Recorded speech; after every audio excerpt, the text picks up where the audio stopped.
హుజూరాబాద్ మండలంలో 10వ తరగతి పరీక్షలకు అన్ని ఏర్పాట్లు పూర్తి చేసినట్లు మండల విద్యాధికారి శ్రీనివాస్ తెలిపారు. మండలంలోని 4 పరీక్షా కేంద్రాల్లో మొత్తం 821 మంది విద్యార్థులు పరీక్షలకు హాజరు కానున్నారు.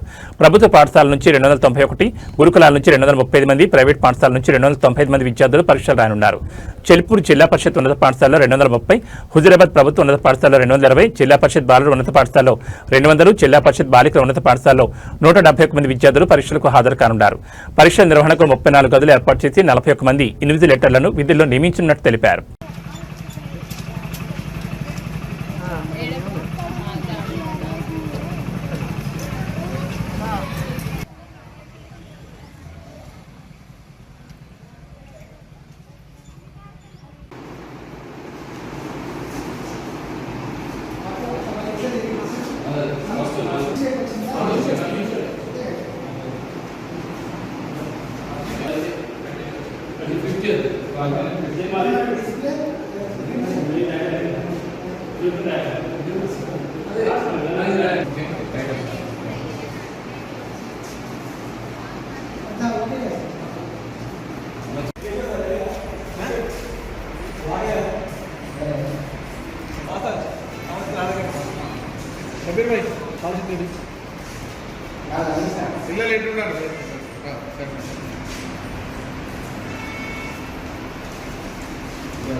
పదవ తరగతి పరీక్షలు మన హుజూరాబాద్ లోని 4 సెంటర్ల లోపల అన్ని ఏర్పాట్లతో సిద్ధమవ్వడం జరిగింది.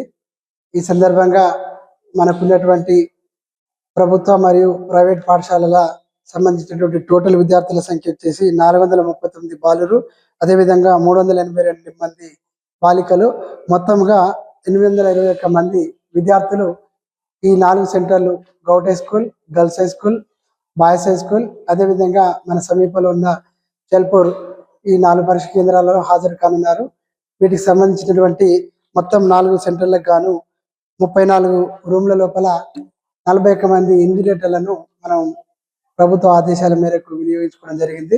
మరి రేపు విద్యార్థులకు తల్లిదండ్రులకు సూచన ఏంటంటే, మనకి పరీక్ష సమయం 9:30 అయినప్పటికీ కూడా ప్రభుత్వ ఆదేశాలు కావచ్చు, మీకు ఇతర ట్రాన్స్పోర్ట్ లోపల జరిగే కొంత ఆ సమయాన్ని దృష్టిలో ఉంచుకొని పరీక్షా కేంద్రానికి 8:30 వరకు వచ్చే ఏర్పాట్లు చేసుకోవాల్సిందిగా ఈ సందర్భంగా తెలియజేస్తున్నాను. ఎందుకంటే పిల్లలందరూ కూడా 42 తర్వాత వరుసగా బాలురు బాలికలకు బయట స్క్రీనింగ్ అనేటువంటి కార్యక్రమం ఉంటుంది కాబట్టి దాంతో పాటు ఆ స్క్రీనింగ్ అయినాక అట్లీస్ట్ మీరు 9 o'clock సెంటర్ లోపల కనుక ఖచ్చితంగా ఉన్నట్టయితే మళ్ళీ 9 గంటల నుంచి 9:30 వరకు ఇచ్చినటువంటి OMR కావచ్చు, తర్వాత అడిషనల్స్ కావచ్చు, వాటికి సంబంధించినటువంటి పనులు ఉంటాయి, ఇన్విజిలేటర్ల సంతకాలు కూడా ఉంటాయి కాబట్టి ఇవన్నీ కూడా జాగ్రత్తగా పరిశీలన చేయడం జరుగుతుంది. కాబట్టి తల్లిదండ్రులందరికీ మరొకసారి ఈ సందర్భంగా తెలియజేసింది ఏంటంటే, విద్యార్థులను వారికి సంబంధించిన హాల్ టికెట్లను మాత్రము పేపర్ ప్యాడ్కు సంబంధించిన పెన్నులు అలాంటి మెటీరియల్ తో మాత్రమే వాళ్ళకి కేంద్రంలో హాజరయ్యేటట్టుగా ఉండాలని చెప్పడం జరిగింది. అదేవిధంగా మా 4 సెంటర్ల లోపల కూడా చీఫ్ సూపరింటెండెంట్స్, తర్వాత డిపార్ట్మెంటల్ ఆఫీసర్లకు కూడా సీటింగ్ అరేంజ్మెంట్ కావచ్చు అన్ని కూడా ఈ రోజు నేను స్వయంగా 4 కేంద్రాలకు వెళ్ళి పరిశీలించడం జరిగింది. ఎక్కడ కూడా ఎలాంటి ఇబ్బంది లేకుండా అన్ని ఏర్పాట్లు చేసుకోవడం జరిగింది. మరి ఈ సందర్భంగా మనకు జిల్లా నుంచి ఒక 4 ఫ్లయింగ్ స్క్వాడ్ బృందాలు ఉన్నాయి. అదేవిధంగా ప్రతి సెంటర్ కూడా రెవెన్యూ కావచ్చు, ఇతర డిపార్ట్మెంట్ సంబంధించినటువంటి కొందరి ఉద్యోగస్తులను వారిని సిట్టింగ్ స్క్వాడ్స్ గా కూడా వేయడం జరిగింది. మరి ఏ స్క్వాడ్ ఎవరు ఉన్నప్పటికీ కూడా పిల్లలందరికీ కూడా ఆల్రెడీ మన మోటివేషన్ లో చెప్పడం జరిగింది.